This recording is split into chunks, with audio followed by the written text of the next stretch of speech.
శుభోదయం మిత్రులారా, వార్తా కథనాలపై విశ్లేషణ కార్యక్రమం టీజీటీవీ మార్నింగ్ న్యూస్ కు స్వాగతం. నేను మీ జర్నలిస్ట్ సత్య. ముందుగా రాష్ట్రంలోని ప్రధాన వార్తలను కనుక పరిశీలించినట్టయితే, ఇందిరమ్మ రాజ్యం ప్రజాపాలన, ఒకవైపు వాళ్ళ అధినాయకుడు ఏదైతే చేతిలో రాజ్యాంగాన్ని పట్టుకొని సంవిధాన్కు బచావో అని చెప్పి ప్రజాస్వామ్యాన్ని రక్షించండి అని చెప్పి ఒకవైపు ఆయన దేశమంతా పర్యటనలు చేస్తూ పార్లమెంట్లో తనకు వాక్ స్వాతంత్రం లేకుండా అణచివేస్తా ఉన్నది కేంద్ర ప్రభుత్వం అని చెప్పి చెప్తున్నటువంటి పార్టీకి ప్రాతినిధ్యం వహిస్తున్నటువంటి మరి ఇక్కడ తెలంగాణ ముఖ్యమంత్రి అలా మంత్రివర్గం ఇక్కడ రాక్షస పాలన సాగిస్తా ఉన్నది. అసలు ప్రజాస్వామ్యం ఇక్కడ తెలంగాణలో పరిడవిల్లుతున్నదా, అసలు ప్రజాస్వామ్యం కొనసాగుతా ఉన్నదా, ఏ రకమైన పాలన సాగుతా ఉన్నదో ఈ మున్సిపాలిటీ ఎన్నికల ద్వారా పూర్తిగా తేటతెల్లమైంది. మరి ఇక్కడ ఏదైతే ప్రజాస్వామ్యాన్ని గౌరవించి ఏ పార్టీకి అయితే మెజారిటీ వస్తుందో, ఎవరికైతే న్యాయబద్ధంగా ప్రజాస్వామ్యయుతంగా ఎన్నికవడానికి వాళ్లకు అన్ని రకాలుగా సౌకర్యాలు కల్పించడం, వాళ్ళను ఆ స్వేచ్ఛగా ఓటును వినియోగింపజేసుకోవాల్సినటువంటి ప్రభుత్వం పోలీసు యంత్రాంగాన్ని అడ్డం పెట్టుకొని మరి ఇక్కడ పూర్తి స్థాయిలో గూండాయిజం చేయడమే కాదు, పోలీసులతోటి అరాచకం చేస్తా ఉన్నది. ఆల్రెడీ 3 మున్సిపాలిటీలలో స్పష్టమైన మెజారిటీ లభించినటువంటి బీఆర్ఎస్ ను అక్కడ మున్సిపల్ పీఠాలు అధిరోహించకుండా వారిని పోలీసులు ఏ విధంగా నిలువరింపజేస్తా ఉన్నారు. చివరికి ఎక్స్ అఫీషియో ఓటును కూడా దుర్వినియోగం చేస్తా ఉంటే ఎన్నికల కమిషన్ వేడుక చూస్తా ఉన్నది. మరి ఇక్కడ వరంగల్ ఎంపీ అయినటువంటి కడియం కావ్య గారు ఆల్రెడీ వరంగల్ మున్సిపల్లో ఎక్స్ అఫీషియో ఓటు నమోదు చేసుకొని ప్రమాణ స్వీకారం కూడా చేసింది. అయినప్పటికీ కూడా తొర్రూరులో వాళ్ళకి మెజారిటీ లేదని చెప్పి మరి ఇక్కడ ఏదైతే ఆ తొర్రూరులోకి వచ్చి మళ్ళీ అక్కడ ఓటు నమోదు చేసుకొని బీఆర్ఎస్ ఆధిక్యానికి గండి కొట్టింది. మరి ఇక్కడ అదేవిధంగా కేతనపల్లిలో ఏదైతే ఎన్నికలకు ముందే బీఆర్ఎస్ సిపిఐ ఒక అవగాహనకు వచ్చి సీట్లు పంపిణీ చేసుకొని మరి ఏదైతే ఆ మ్యాజిక్ ఫిగర్ను దాటినప్పటికి కూడా ఇలా 7 స్థానాలు తీసుకున్న 22 స్థానాలకు 7 స్థానాలు లభించినటువంటి మరి ఆ కాంగ్రెస్ పార్టీ ఇవాళ దీన్ని నిలువరింపజేసే ప్రయత్నం చేస్తా ఉన్నది. 2 సార్లు అసలు లోపలికి వెళ్లకుండా పోలీసులే అడ్డుకున్నారు అని అంటే ప్రజాస్వామ్యం ఏ విధంగా ఉన్నదో చూడొచ్చు. జనగామలో అయితే ఏకంగా స్వతంత్ర అభ్యర్థి మరి బీఆర్ఎస్ కు మద్దతు పలికితే అక్కడ కాంగ్రెస్ కౌన్సిలర్లు అక్కడ దళిత మహిళా కౌన్సిలర్ మీద దాడి చేసిండ్రు. అదంతా కూడా మరి ఇక్కడ బయటికి కనబడతా ఉన్నా కూడా దీన్ని మరి ఎవరు ఖండించలేని పరిస్థితిలో ఉన్నారు. ఇలా ప్రజాస్వామ్యాన్ని రక్షించాల్సినటువంటి ఎన్నికల అధికారులే వేడుక చూస్తున్న పరిస్థితి. జనగామ ఎన్నికల్లో ప్రజాస్వామ్యం ఏ విధంగా కూని చేయబడిందో చూసుకున్నట్టయితే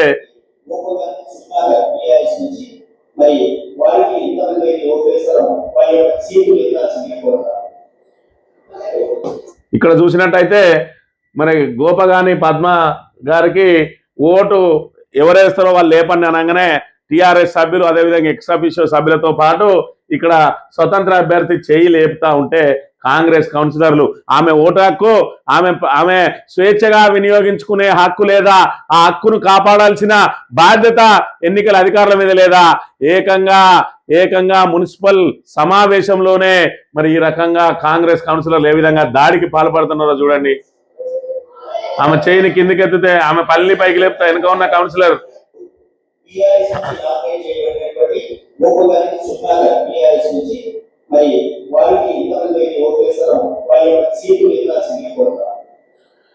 ఆమె చెయ్యి ఎత్తితే ఈ కాంగ్రెస్ కౌన్సిలర్లు ఎందుకు బలవంతంగా చెయ్యిని తీస్తా ఉన్నారు? ఏదైతే ప్రజాస్వామ్యయుతంగా ఆమెకు ఓటు వేసుకునే హక్కు లేదా? ఇప్పటికే ఎక్స్ అఫీషియో ఓటును ఆల్రెడీ 2 చోట్ల నమోదు చేసుకొని ప్రజాస్వామ్యాన్ని కూని చేస్తా ఉంటే మరోవైపు సభ్యులు కూడా స్వేచ్ఛగా ఓటు హక్కు వినియోగించుకోకుండా ఈ రకంగా చేస్తా ఉంటే ఇది ప్రజాస్వామ్యం, ఇది ప్రజాపాలన. ఇక్కడ చూసుకున్నట్టయితే మరి ఇక్కడ బాల్క సుమన్ తన కౌన్సిలర్లతోటి ఏదైతే తనకు మరి ఇక్కడ మిత్రపక్షమైనటువంటి సిపిఐ ఇద్దరు కూడా కౌన్సిలర్లను తీసుకొని మరి కేతనపల్లి మున్సిపాలిటీకి పోతా ఉంటే మరి ఇక్కడ మార్గ మధ్యంలో పోలీసుల అండతోటి ఏ విధంగా దాడులకు పాల్పడతా ఉన్నారు.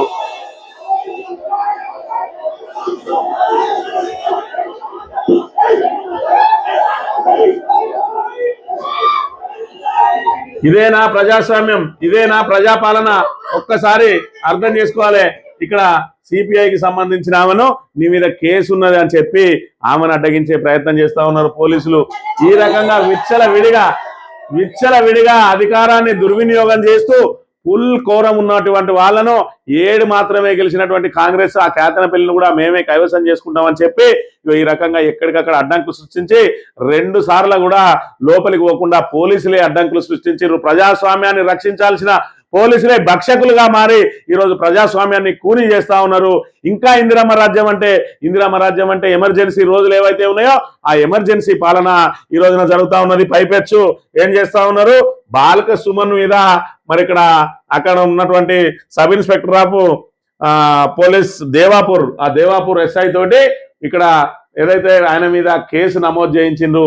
కేసు నమోదు ఎందుకంటే ఏదైతే విధులకు ఆటంకం కల్పించినట్ట వాళ్ళే ఎక్కడికక్కడ నిలువరింపజేసి వాళ్ళని రాకుండా ఆపేసి టైం అయిపోయే వరకు కూడా నిలువరింపజేసి చివరికి వాళ్ళ మీద కేసులు పెట్టడంతో పాటు బాలక సుమన్ ఇంటి ముందట ఏ క్షణాన్నైనా అరెస్ట్ చేద్దామని చెప్పి ఇక్కడ పెద్ద ఎత్తున పోలీసులను మోహరించిండ్రు.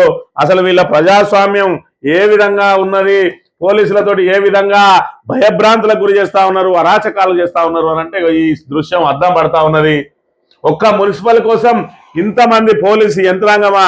ఎందుకని వాళ్ళను ఏదైతే స్వేచ్ఛగా లోపలికి వెళ్ళనిచ్చి వాళ్ళకు నచ్చిన వారికి ఓటేసే విధంగా వాళ్ళకు స్వేచ్ఛను కల్పించాల్సిన పోలీసు యంత్రాంగం ఇక వేల సంఖ్యలో ఇక్కడ తొర్రూరుకు సంబంధించిన దృశ్యం ఇది. ఆ తొర్రూరులో మన ఇక్కడ పూర్తి స్థాయిలో ఏ రకంగానైనా కూడా ఆ మున్సిపాలిటీని స్వాధీనం చేసుకోవాలని చెప్పి ఈ రకంగా పోలీసులు కవాతు నిర్వహించి ఎక్కడి వాళ్ళని అక్కడ భయభ్రాంతులకు గురి చేసి చివరికి మరి అక్కడికి సంబంధించినటువంటి దయాకర్ రావు గారిని పోలీస్ స్టేషన్ లో నిర్బంధించి ఆయన భార్యను పోలీస్ స్టేషన్ లో నిర్బంధించి పూర్తి స్థాయిలో తొర్రూరును మరి కైవసం చేసుకున్నారు. ఆ రోజు ఏదైతే మున్సిపల్ ఎన్నికలు ఫలితాలు వచ్చిన రోజున బీఆర్ఎస్ పూర్తి స్థాయి మెజారిటీ వచ్చిందని ఏ విధంగా సంబరాలు జరుపుకున్నది.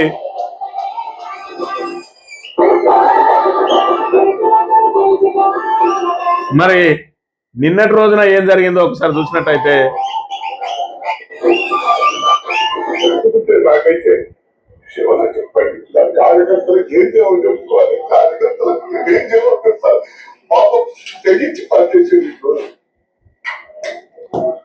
ఒక మాజీ మంత్రి ఇవాళ ఎన్నికల ప్రక్రియ ఎంత వికృతంగా జరుగుతున్నదో చూసి మరి ఇక్కడ కంటతడి పెట్టిండు అని అంటే ప్రజాస్వామ్యం ఏ విధంగా కూని అయితా ఉన్నది తెలంగాణలో అనే విషయాన్ని ఒకసారి గమనించాలి.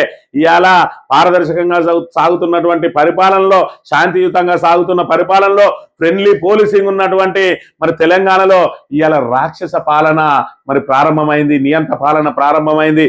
ప్రజాస్వామ్యానికి గోతి తవ్వి ప్రజాస్వామ్యానికి పాతరేసింది ఇవాళ కాంగ్రెస్ ప్రభుత్వం.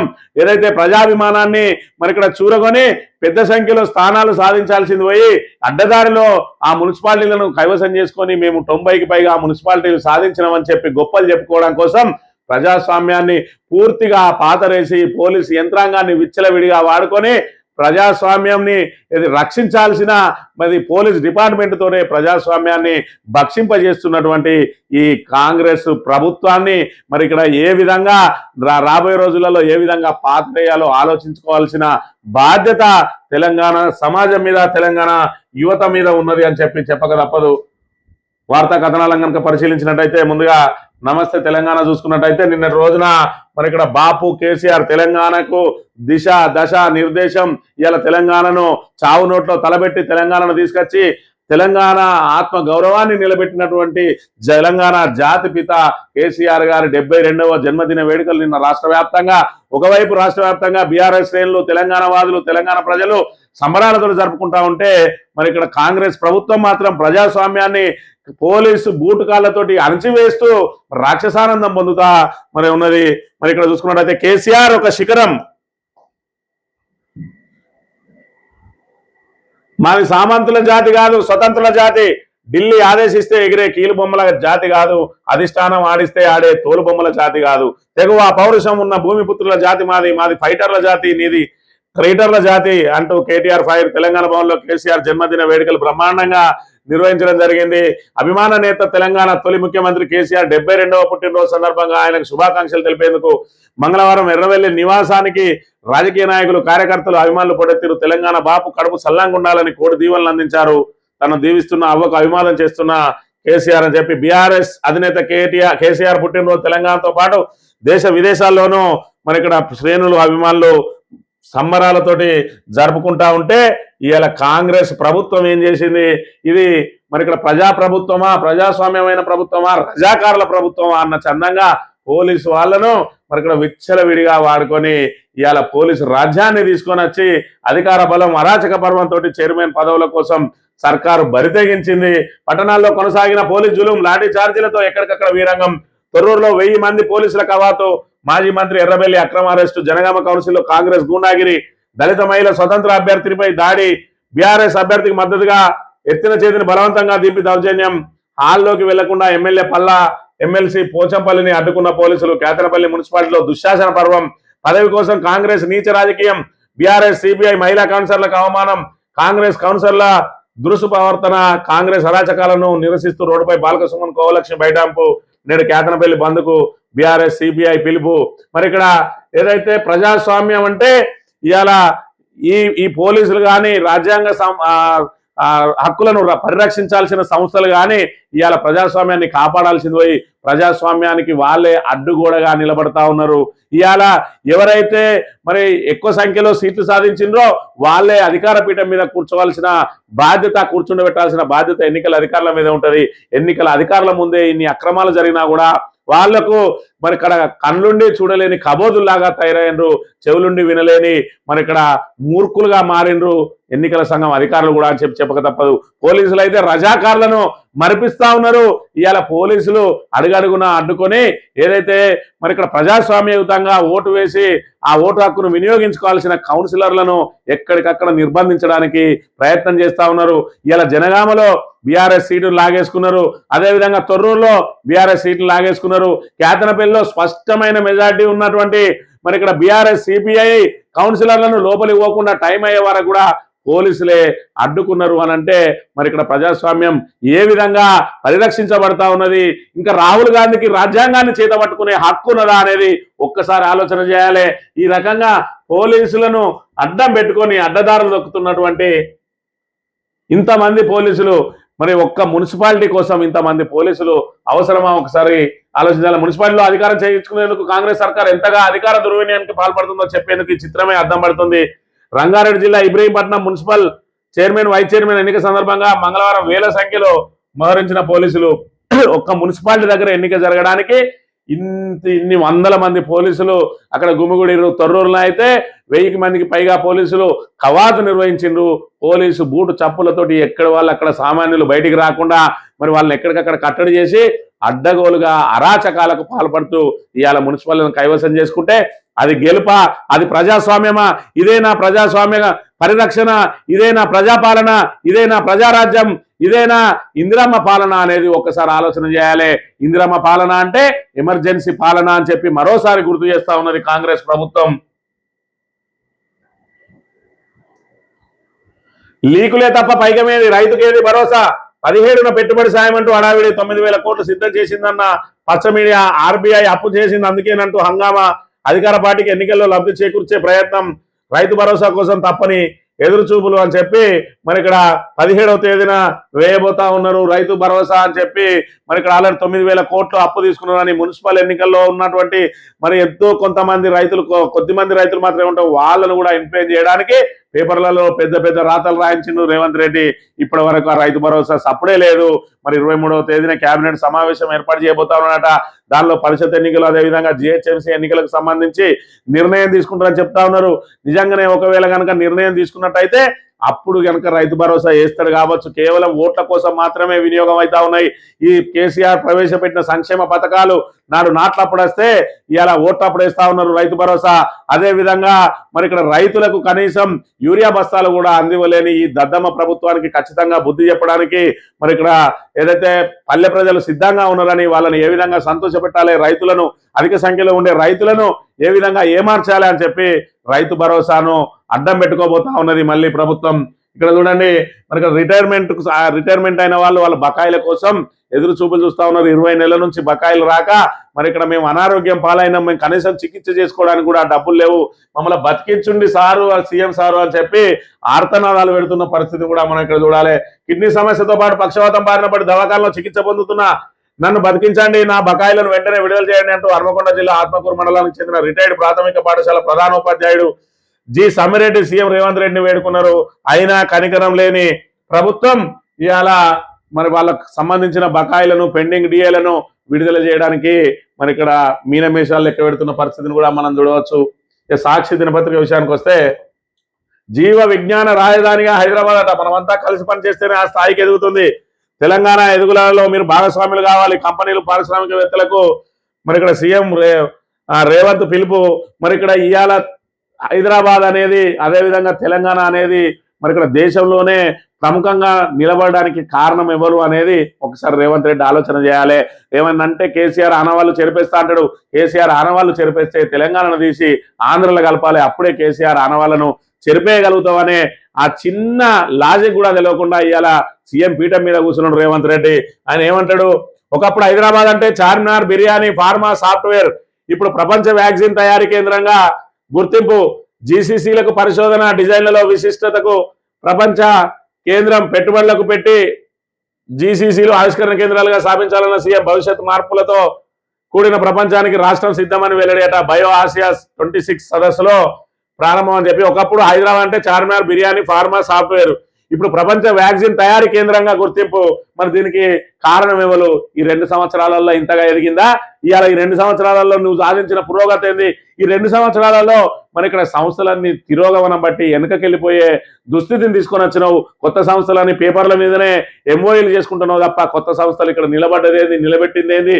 ఏదైతే అమెజాన్ లాంటి సంస్థలు గతంలో కేటీఆర్ గారి ఆధ్వర్యంలో మరి ఒప్పందం చేసుకుని ఎక్స్పాండ్ చేస్తా ఉన్నాయి తప్ప నువ్వు కొత్తగా తీసుకొచ్చింది ఒక్కటన్నా ఉన్నదా అనేది ఒకసారి ఆలోచన చేయాలి. ఇలా హైదరాబాద్ వ్యాక్సిన్లు తయారు చేసే ప్రపంచానికి వ్యాక్సిన్లు అందించే స్థాయికి ఎదిగింది అని అంటే ఈ 10 సంవత్సరాల బీఆర్ఎస్ పరిపాలన కాదా? ఇలా ఏదైతే బీఆర్ఎస్ ప్రభుత్వం, టీఆర్ఎస్ ప్రభుత్వం ప్రవేశపెట్టినటువంటి మరి ఇక్కడ వాణిజ్యానికి సంబంధించి అనేక సంస్కరణలు చేపట్టి ఇవాళ వాణిజ్యానికి పెద్దపీట వేయడం మూలంగా కదా ఇలా హైదరాబాదు మరి ఇక్కడ భారతదేశంలోనే నెంబర్ 1 గా వెలిగిపోతున్న పరిస్థితిని మనం ఇక్కడ గమనించాలి. మరి ఇప్పటికైనా రేవంత్ రెడ్డి ఏదైతే కేసీఆర్ చేసిన పథకాలను కానీ, కేసీఆర్ ప్రవేశపెట్టిన మరి ఇక్కడ సంక్షేమ అభివృద్ధిని కొనసాగించుకుంటూ ఆయన వాణిజ్య విధానాలను, ఏదైతే ఆ వ్యాపారాలకు ఆయన వేసిన పెద్దపీటకు ఆయన పెట్టిన సంస్కరణలు వాటిని అన్నింటినీ కూడా అమలు చేసుకుంటూ పోయి తెలంగాణను ముందుకు తీసుకుపోయే ప్రయత్నం చేయాలి. కానీ కేసీఆర్ ఆనవాళ్ళను చెరిపేస్తానికి కక్ష సాధింపు రాజకీయాలు చేస్తే రేపటి రోజున కుప్పగూలి ఇంకో 20 ఏళ్ళ దాకా కాంగ్రెస్ అనేది వినబడకుండా పోతుంది తప్ప కేసీఆర్ను రేవంత్ రెడ్డి కానీ కాంగ్రెస్ ప్రభుత్వం కానీ ఏం పీకలేదు అనే విషయాన్ని ఒకసారి అర్థం చేసుకోవాలి. మాది యోధుల జాతి, నీది ద్రోహుల జాతి, తెలంగాణ జాతి గౌరవాన్ని ప్రశ్నించే వారికి చరిత్రే సమాధానం ఇస్తుంది. కేసీఆర్ ఒక శిఖరం, తెలంగాణనే కేసీఆర్ ఆనవాళ్ళు అన్న మాజీ మంత్రి తెలంగాణ భవన్లో ఘనంగా కేసీఆర్ జన్మదిన వేడుకలు. మాది యోధుల జాతి, నీది ద్రోహుల జాతి అని చెప్పి ఒకే ఒక మరి మాటతో సమాధానం చెప్పిండు కేటీఆర్. ఏదైతే ఏ జాతికి నువ్వు జాతిపితవంటే మేము ఏదైతే యోధుల జాతి ఏదైతే ఉన్నదో దానికి జాతిపితలం, నీలాంటి ద్రోహుల జాతికి నువ్వే జాతిపితగా ఉండు అని చెప్పి మరి ఇక్కడ స్పష్టంగా ఒకే ముక్కలో సమాధానం చెప్పిండు. ఇక ఢిల్లీకి రండి, రేపు రావాలంటూ సీఎం ముఖ్య నేతలకు ఏఐసీసీ ఆహ్వానం. అధికారంలోకి వచ్చిన 2 ఏళ్ల తర్వాత కీలక పిలుపు. పార్టీ బలోపేతం, బీజేపీ వ్యతిరేక ఆందోళనలపై దిశానిర్దేశం చేసేందుకే రాష్ట్రంలో ఏం జరుగుతుందన్న దానిపైన చర్చించనున్న హైకమాండ్. నివేదికలు సిద్ధం చేస్తున్న CM Revanth, PCC chief Mahesh Goud. మరి 2 ఏళ్ల తర్వాత ఇప్పుడు పిలుస్తా ఉన్నట్టు అధిష్టానం అందరినీ, మంత్రులను, పిసిసిని, ముఖ్యమంత్రిని. మరి ఇప్పుడు ఇక ఒకరి మీద ఒకరిగా స్టార్ట్ అవుతాయి. ఎవరు ఏ విధంగా దోసుకున్నారు, ఎంత దోసుకున్నారు అని ఒకరి మీద ఒకరు నివేదికలు తయారు చేస్తా ఉన్నారు. ఏకంగా ఇక్కడ రేవంత్ రెడ్డి అనేటోడు మరి ఒక్కొక్క శాఖకు ఒక్కొక్కరిని పెట్టుకొని బినామీలను పెట్టుకొని ఏ రకంగా దోసుకుంటున్నాడో మరి ఈ ఏదైతే అసలు కాంగ్రెస్ మంత్రులందరూ కూడా ఆయన మీద నివేదిక ఇవ్వడానికి ప్రయత్నం చేస్తూ ఉంటే తనకు సీటుకి ఎవరైతే మరి ఇక్కడ హెసరు పెట్టే అవకాశం ఉన్నదో వాళ్ళకు సంబంధించిన అవినీతి చిట్టాలన్నీ కూడా రేవంత్ రెడ్డి తయారు చేస్తా ఉన్నాడట. మొత్తానికైతే కుర్చీలాట ప్రారంభం కాబోతా ఉన్నది. పరిషత్ ఎన్నికలు కనుక ఇప్పుడు పెట్టినట్టయితే ఆ పరిషత్ ఎన్నికల అనంతరం ఇక కుర్చీలాటనే ఉంటుందనే విషయాన్ని మనం ఇక్కడ గమనించాలి. సిద్ధార్థ రెడ్డికి జైలు. నటి ప్రత్యూష మృతి కేసులో సుప్రీంకోర్టు తీర్పు 4 వారాల్లో లొంగిపోవాల్సిందే. సిద్ధార్థ రెడ్డి అప్పీల్ కొట్టివేత. గొంతు నిలిమి చంపలేదని, అత్యాచారం జరగలేదని స్పష్టీకరణ. కానీ మ్యూచువల్ సూసైడ్ బ్యాంక్ లో బతికిన వారిదే బాధ్యతను వెల్లడి పోస్ట్ మార్టం చేసిన డాక్టర్ మునిస్వామి తీరుపై సుప్రీంకోర్టు ఆగ్రహం అని చెప్పి మరి ఇక్కడ సిద్ధార్థ రెడ్డి ఏదైతే నటి ప్రత్యూష ఆత్మహత్య చేసుకున్నది ఆత్మహత్యకు సంబంధించి ఆ కేసు అనేక మలుపులు తిరిగి సిద్ధార్థ రెడ్డి మరి ఇక్కడ ఇద్దరు ఏదైతే సూసైడ్ ప్రయత్నం చేసిందో నువ్వే కారణం అని చెప్పి ఆయనకు హైకోర్టు 2 సంవత్సరాలు జైలు శిక్ష విధిస్తే మన ఆయన ఏదైతే సుప్రీంకోర్టు పోయినట్టు 23 సంవత్సరాల తర్వాత ఆయనకు శిక్షను అదే శిక్షను ఖరారు చేసింది 2 సంవత్సరాల జైలు శిక్షను. ఎందుకంటే నువ్వు గొంతును చంపకపోయినా నువ్వు ఉద్దేశపూర్వకంగా చంపకపోయినా ఆత్మహత్యకు ప్రేరేపించినావు కాబట్టి ఖచ్చితంగా శిక్ష అనుభవించాల్సిందే అని చెప్తున్న పరిస్థితి. 2007 కాంగ్రెస్కే 2 చోట్ల లాటరీ పద్ధతిలో చైర్పర్సన్ పదవులు దక్కించుకున్న వస్తాం. ఒక చోట బీఆర్ఎస్ కు చైర్పర్సన్ పీఠం వాయిదా పడిన 11 8 చోట్ల ఎన్నిక ప్రక్రియ పూర్తి. మరి ఇక్కడ 3 చోట్ల ఎందుకు ఆగింది? ఎందుకు ఈ రాక్షస పాలన?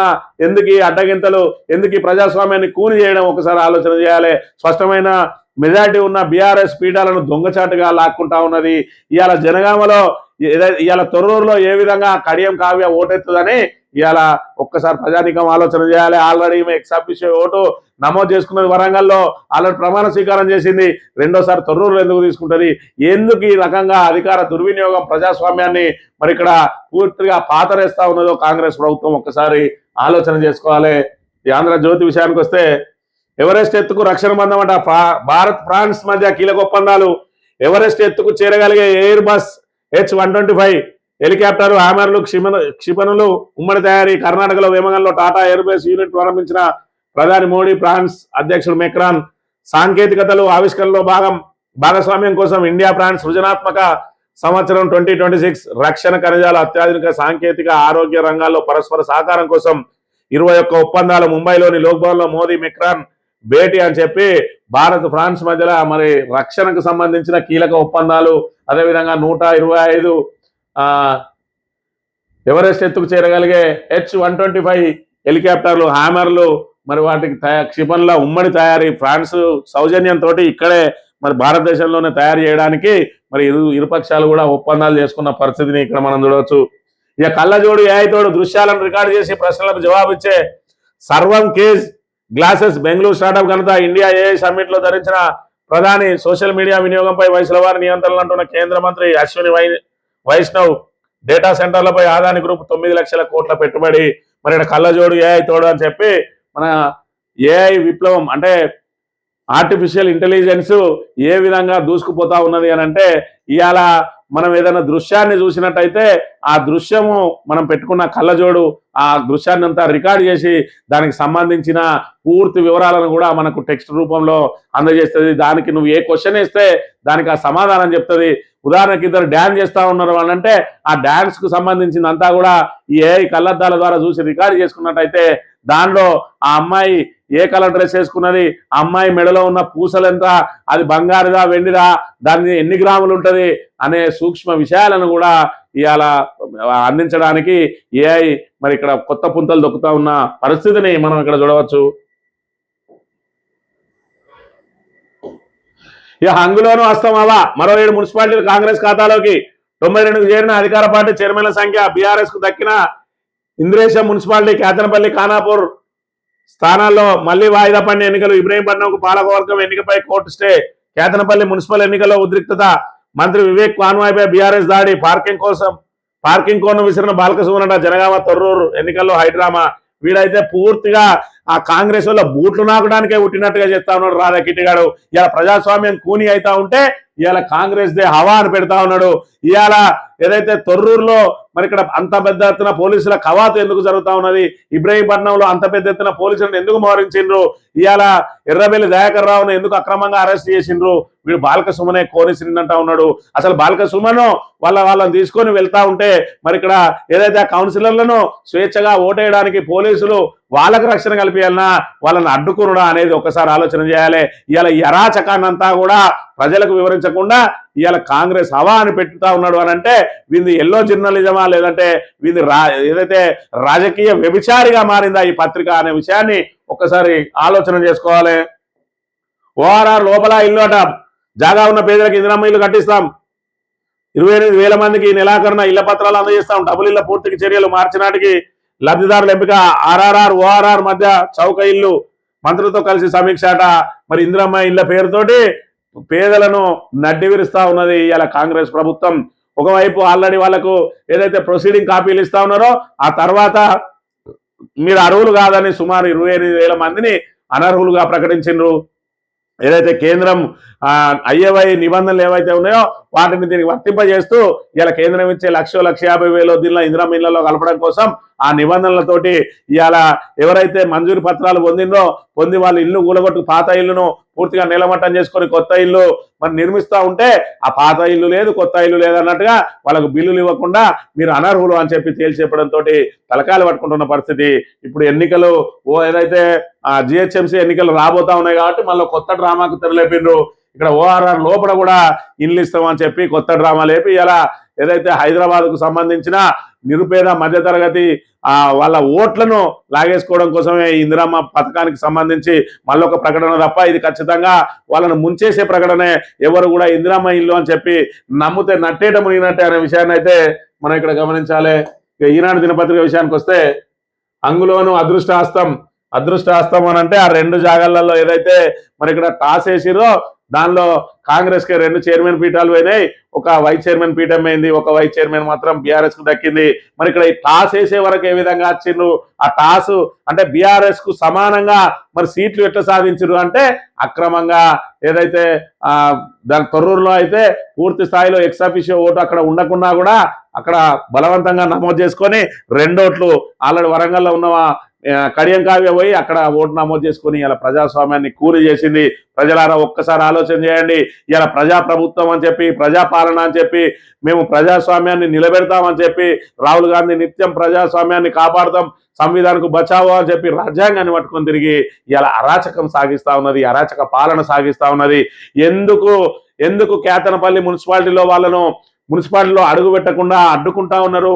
మరి ఇక్కడ వాళ్ళకు జనం స్పష్టమైన మెజార్టీ ఇచ్చిండ్రు కానీ మున్సిపల్ చైర్మన్ కాకుండా ఎందుకు పోలీసులతోటి ఆటంకం సృష్టిస్తుందో ఒకసారి అర్థం చేసుకోరి. తొర్రూరులో ఎందుకు మొదటి రోజున ఎలక్షన్ జరగనీయలేదు, రెండోసారికి ఎర్రబెల్లి దయాకర్ రావు లాంటి వాళ్ళని మొత్తానికే ఎందుకు నిర్బంధించిండ్రు, ఎందుకు ఎంపీ కడియం కావ్యకు అక్కడ ఏదైతే స్థానం లభించింది ఒకసారి ఆలోచన చేసుకోండి. జనగామలో ఏ విధంగా అరాచకం జరిగిందో ఒకసారి ఆలోచన చేసుకోండి. ఖానాపూర్లో ఎన్నిక జరగకుండా ఎందుకు అడ్డుకుంటున్నారో ఒక్కసారి ఆలోచన చేసుకోండి. ఈ విధంగా మరి ఏదైతే 66 స్థానాలు వచ్చిన వాళ్ళు 92 స్థానాలకు ఎగబాకిండ్రు అని అంటే ఎన్ని అరాచకాలు చేస్తా ఉన్నారు. ఇవాళ 66 స్థానాలు మాత్రమే మీకు ప్రజలు స్పష్టంగా ఇచ్చినాయి. మరి మిగతా 92 స్థానాలకు మీ అరాచకం ద్వారా ఎదిగినాయి అనే విషయాన్ని ఒకసారి ఆలోచన చేయాలి. ఇలా బలవంతంగా మీరు ఎదిగితే రాబోయే అసెంబ్లీ ఎన్నికలలో ఈ బలాన్ని చూసి జనాలు ఓటయ్యరు. ఈ అరాచకం అంతా కూడా ప్రజలు కల్లారా చూస్తా ఉన్నారు. ఈ అరాచక పాలన సాగిస్తున్న కాంగ్రెస్ నిజ స్వరూపం బయట పెట్టుకుంటా ఉన్నది. ఇప్పటికే 6 గ్యారంటీల పేరుతోటి 420 హామీలతోటి ప్రజలను నట్టేట ముంచి ఇప్పుడు మళ్ళీ అడ్డదారులతోటి అరాచక పాలనతోటి ప్రజలను బెదిరించి భయభ్రాంతులకు గురి చేసి మళ్ళీ అధికార పీఠం ఎక్కాలని చెప్పి ఏదైతే ప్రయత్నం చేస్తా ఉన్నదో ఆ కాంగ్రెస్ ను ఖచ్చితంగా నిలువరించాల్సిన బాధ్యత తెలంగాణ ప్రజల మీద ఉన్నది. తెలంగాణను కాపాడుకోవాలంటే తెలంగాణకు శ్రీరామ రక్ష అయినటువంటి బీఆర్ఎస్ కు తెలంగాణ ప్రజానీకం అంతా అండగా ఉండాలి. లేదంటే కాంగ్రెస్ చేతిలో పోయినా మళ్ళీ ఎప్పుడైనా అలా చేతికి ఏ స్థానం పోయినా కూడా వాళ్ళు దాన్ని పంచుకొని తింటారు తప్ప వాళ్ళు ప్రజల కోసం ఆలోచన చేయరు. అందుకే ఇప్పుడు మున్సిపల్ స్థానాల్లో కూడా బలవంతంగా ఏదైతే 92 స్థానాలకు ఎగబాకిరో ఆ మున్సిపాలిటీలను ముక్కలుగా కేకులాగా కోసుకొని తినడానికి కాకులు రాబందుల్లాగా ఎదురు చూస్తా ఉన్నారు. అయినా మనం ఓపిక పట్టాల్సిందే. ఎందుకంటే ఒక్కసారి ఓటేస్తే 5 సంవత్సరాలు కొనసాగే అవకాశం వాళ్ళకి వచ్చింది కాబట్టి మరి ఇక్కడ ప్రజలందరూ అప్రమత్తంగా ఉండాలి. అప్రమత్తంగా ఉండి ఈ తెలంగాణను దోచుక తింటున్న కాంగ్రెస్ వాళ్ళను ఎక్కడికక్కడ కట్టడి చేయడానికి అవసరమైనప్పుడు తిరుగుబాటు చేయడానికి కూడా సిద్ధంగా ఉండాలని కోరుతూ ఇది ఈరోజు మార్నింగ్ న్యూస్ తెలియపడతాను. Thank you very much.